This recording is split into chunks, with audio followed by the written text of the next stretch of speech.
The cycle of Gaza's ceasefire talks has started to become predictable. Headlines initially spark hope, with announcements of progress, only for other regional incidents or attacks to derail negotiations, leading to yet another collapse. And eventually, it all amounts to nothing. Last Sunday, Lebanon's Hezbollah launched 320 drones and rockets towards Israel in response to the assassination of its commander, Fouad Shukr. This was the group's largest escalation since the war began on Gaza in October. Israel said it intercepted the attack, denying claims of any damage. But shortly before that, Israel said it launched a pre-emptive attack on Lebanon's south, killing at least 3 people. This all happened against the backdrop of yet another ceasefire proposal that the US was strongly advocating for. But once again, it fell through. US Secretary of State Antony Blinken said Netanyahu had accepted the deal. Hamas rejected it, saying it had already agreed to a proposal in July that has since then been skewed too heavily in Israel's favor. Meanwhile, Hezbollah said it delayed its retaliatory attack in order to give this round of ceasefire talks a chance. But all these repeated warnings to prevent regional escalation are leaving too much room for interpretation about how serious the recent exchange of fire between Israel and Hezbollah really was. Meanwhile, the death toll of Palestinians in Gaza has reached almost 40,500 people and counting, with thousands more under rubble, and the war is approaching its 1-year mark. For the hundreds of thousands of Gazans now living in displacement, indignity, depleted and traumatized, running out of places to go, with 30,000 people living in 1 square kilometer, and resources having long run out, prospects for a ceasefire are diminishing each time they fail. Yet, it can't come soon enough. I'm Nada Al-Tahir, and this is Beyond the Headlines. This week, we look at how events on the ground could be sabotaging ceasefire talks after so many failed attempts to end the fighting through diplomacy. We also ask if talks hold any weight in the current conflict, and if they're not actionable, how will the war even end? Tensions on the Israel-Lebanon border continue to be high, even if analysts say that the fighting is so far still contained. I'm joined by the National's correspondent in Beirut, Nada Atallah, to get an update on the latest situation there since Hezbollah's recent large-scale attack on Israel. Nada, the last time we spoke was just after the assassination of Fouad Shukr. At the time, Hassan Nasrallah said that part of the punishment Hezbollah wanted to inflict on Israel was the psychological warfare of waiting for retaliation. Is there a sense in Lebanon that this Hezbollah attack has achieved the goal of deterring Israel in any way? It's a bit hard to exactly know what happened on the ground, but both sides are claiming victory. On its hand, Hezbollah says it demonstrated its ability to strike deep within Israel. In his speech on Sunday, Hassan Nasrallah said that the retaliation over the assassination of Fouad Shukr was a victory. He said that the barrage that they launched of more than 350 rockets and drones have reached their targets, which include a key military facility near Tel Aviv. On its hand, Israel has denied the claim. They said that they foiled the operation, saying that most of the weapons were destroyed in a preemptive strikes, which was launched just an hour before the retaliation, and that denied any major damage to the military base near Tel Aviv. So it's quite hard to determine exactly what happened on the ground, because Israel is also known for its secrecy and for hiding its military losses. But what is certain is that the attack was designed to avoid any major escalation. It was more of a face-saving operation, and for both sides. So the images of that night were dramatic. It was one of the most intense nights in terms of rocket launched, and people in southern Lebanon told me on the phone that it was the scariest night they ever experienced, with nonstop bombing, houses shaking. So it was a scary night, but no red lines were crossed. No civilians were killed, and it was not the deadliest night. One analysis I read said that some people are actually criticizing Hezbollah for not hitting harder. But I'm not quite sure that that's the mood in Lebanon. The waiting game and the uncertainty have weighed heavily on the Lebanese people themselves. Is there a sense of relief? Is anyone actually criticizing Nasrallah for not hitting harder? I think that would be a very small part of the population, and it would be like supporters of Hezbollah. But most people in Lebanon don't want war. People are against the war. The country has been going through a steep economic crisis for years now. So it's the last thing that Lebanon wants. And so the month of July, so it was 3 weeks of waiting for Hezbollah's retaliation. And it was excruciating wait. Civilians were anxious. Anxiety was spiking. People were stockpiling. Most of the expats had to cut their trip short. Sony bombs had become a part of the daily life. So there was lots of anxiety. So I think people are relieved that there's no full-scale war, because it was a very tense month of July, and now there's a sense that it's over and we're kind of back to some kind of normalcy, or whatever that means here in Lebanon. We've heard repeatedly officials from the US and internationally say that the region was one mistake away from an all-out war. But that doesn't seem to be the case, because several mistakes have happened and nobody, as you said, wants war. But let's not forget the people who have been directly impacted by all this, and those are the people of southern Lebanon. What's the situation there in towns and villages near the border, and how has their day-to-day life changed? Yeah, it's actually a very good question. So there's no full-scale war, but there is a war at the border, and because it has less international focus and attention, people tend to forget about it. But people are suffering. It's not because it's not a full-scale war that it doesn't have taken a huge toll on the country. On the southern border, you have more than 100,000 people who've been displaced because of the violence. You have a 5 to 10 kilometer region who's now completely uninhabitable because of the constant shelling, so which created a de facto buffer zone. School, agriculture, economic life have been completely disrupted for 10 months. So even without further escalation, even without a full-scale war, the situation is already unsustainable, especially that Lebanon is a country that has already been grappling with a severe economic crisis, and it is in no position to help the displaced people and the people suffering from the border conflict. Israeli Prime Minister Benjamin Netanyahu has said that this is not the end, indicating that there's more to come. But experts have said that Hezbollah has the capability to strike Israel, causing massive damage.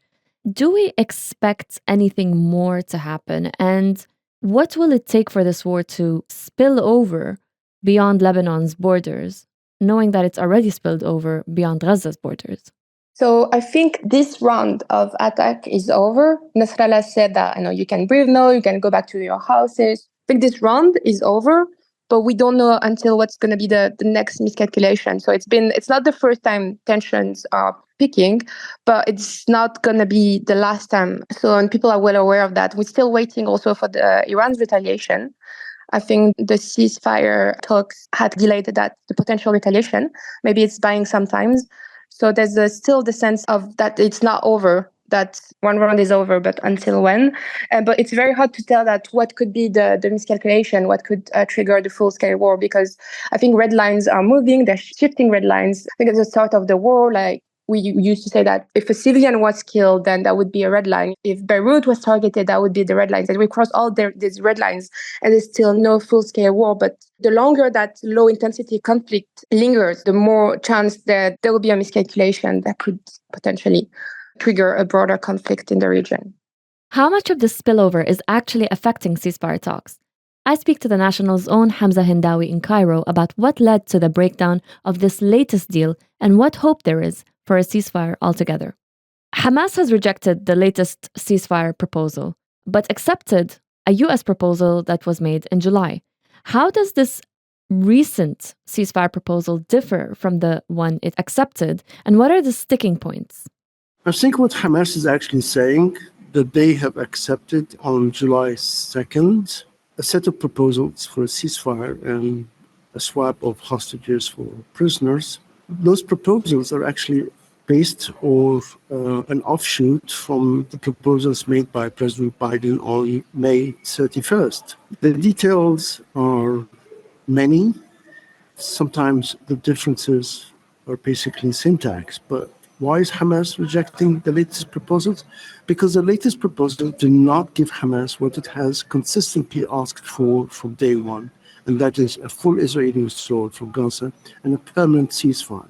Also, the unconditional return of displaced Palestinians to their homes anywhere in Gaza, including northern Gaza. There are also differences of the kind that could be worked out, like who among Palestinian prisoners held in Israel can be released. There is also the question, and that's a very important question, of the fate of the Palestinian side of the Rafah crossing between Egypt and Gaza, and the border strip that runs the entire length of the Egypt-Gaza border, which is somewhere between 13 and 14 kilometers. These two areas were occupied by Israel in May, much to the dismay of the Egyptians, who see it as a violation of agreements made in 2005 and 2014, and have hence been added already to the peace treaty between the two countries signed in 1979. Now, that is another sticking point now that is basically Israel is refusing to budge on, wanting to retain forces in the border strip, wants to retain the right to come back and do military operations on any scale it chooses. Really, Hamas cannot basically accept anything that falls short of an ironclad promise for a full Israeli withdrawal from Gaza and a permanent ceasefire, in addition to all its demands on the question of the Palestinian prisoners that would like to see freed from Israeli jails.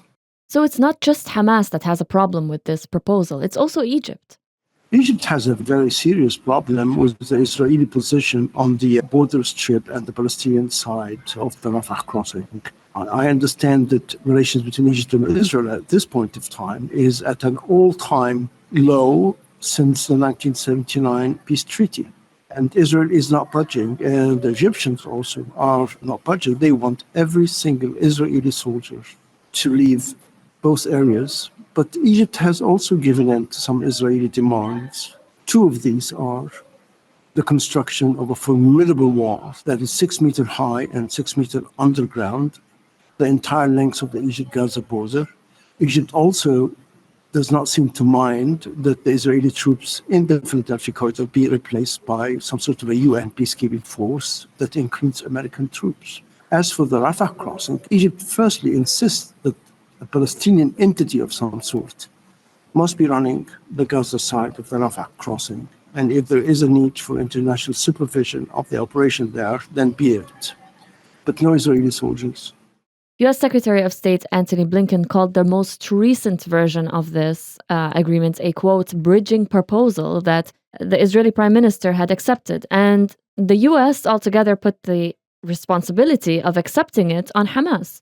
How was this proposal even drawn up? I mean, Hamas later on came out with a statement saying that it watched with astonishment claims by the U.S. that it was the one that was shying away from an agreement. What's going on here? How was this most recent proposal drawn up?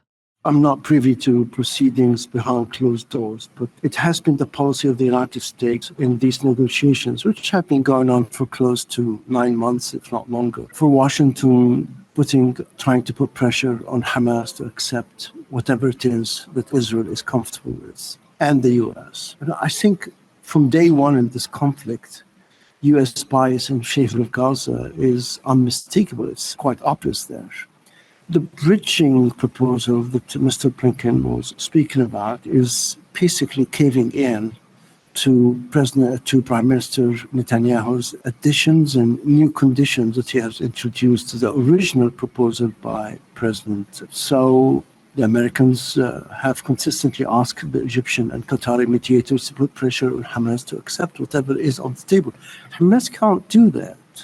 Even 40,000 dead people into this war, Hamas will not accept giving up on its core demands. Otherwise, it would have all been for nothing. And I also understand that the bridging proposal between the Americans and the Israelis had very little, if at all, input from Qatar and Egypt, who are the other mediators in this whole process. So Hamas was perhaps correct in dismissing those latest proposals, the so-called bridging proposals, as yet another Israeli ploy packed by the United States to get Hamas to agree to anything.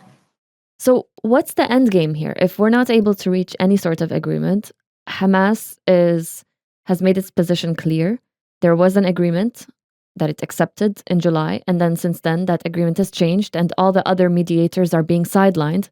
Is there any hope at all of reaching a ceasefire? Well, I think we can't entirely rule out that some sort of an agreement would at some point in the future be reached. I think this war will drag on, perhaps not at the same level of intensity we have seen the last 10 months, and it will drag on until after the US elections. A lot of factors will play in, but who is next in the White House is one factor. The political strengths of the Israeli prime minister is another. Another factor is how many more Israeli soldiers will lose their lives in Gaza, and how much of Hamas's military capabilities can be preserved despite this devastating military onslaught by Israel. A lot of factors are in play here, but if I'm to hazard a guess, I would say that this war will stay with us at least until the end of the year. Just as this round of talks began to fall through, Hezbollah and Israel exchanged fierce attacks and a serious escalation of events.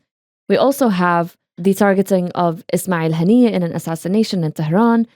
What impact do these events on the ground have on the prospects of a ceasefire? Or are diplomacy and military action separate? They cannot be separated, diplomacy and military action, not in this instance anyway. So Hamas, when they see the Israelis killing the chief negotiator, the very man who is negotiating an end to hostilities, I think the prospect of a wider conflict that is rooted in the Gaza war is very real, although sometimes you get the impression the concerned parties, i.e. Iran and its proxies in the region and Israel, have really no interest in a wider war, and that Iran's retaliation for the killing of Haniyeh in Tehran will be more symbolic than deadly. Everyone, including Hezbollah and Iran, as you probably are aware, are not really interested in seeing destruction and death spread across the Middle East, because if that happens, no one really can predict how it will end or when it will end. So I think amid all the bloodshed and destruction and suffering and the tragic events in Gaza, there is a glimmer of, or a glimpse of reason or caution there. And the region probably can use some of that just to prevent the wider conflict from breaking out. That's it from Beyond the Headlines. We cover all things Gaza, Lebanon, Hezbollah, and ceasefire talks at thenationalnews.com, where you can also get all our latest episodes. This episode was produced by Ben Barqawi and Arthur Edison. Yasmin Al-Taji is the assistant producer, and Dua Farid is our editor. And I'm your host, Nada Al-Tahir. Thank you for listening.